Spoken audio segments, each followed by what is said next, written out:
Okay, so here's the Peerless Cropper Charlton.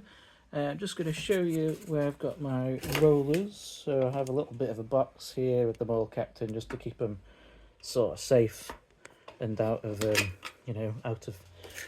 away from the weather and that. So if you look at the roller here, the truck sits on the side and the core's got a flat spot on it here, which is about as clear as mud on this video.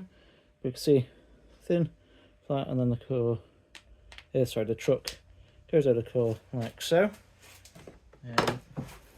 Point this back at press. So if I go to the actual press as well, these connect on there here. So we have these spring-loaded arms. So spring and a hook on the bottom. I've got two at the top, one at the bottom.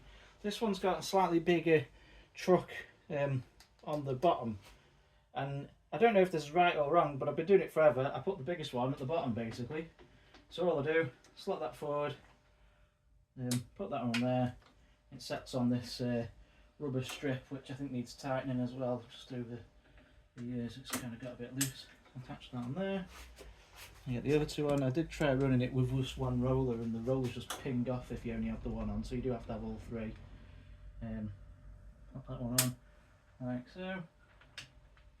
There's two. Third one to the top. The third one's dead easy. There. Then, if you watch, so this, the springs keep this in contact with this rubber. The rubber makes sure that these definitely turn and spin. I've packed out with paper because I was too lazy to tighten the rubber up before. And then that goes all the way up to the top. And you can see there at the top, it comes into contact, or it should come into contact with this top one, although I do need to adjust it since I've last used it. I need to lift this side up just so it's kissing a bit better. You can see on there where the last ink was on it. And I totally need to cover it in WD-40 because it rusts every year. I clean it every year and it rusts every year. But there you have it. So that's it. It goes all the way down, all the way across the top. So I guess for whatever you're doing with your rollers, you can set.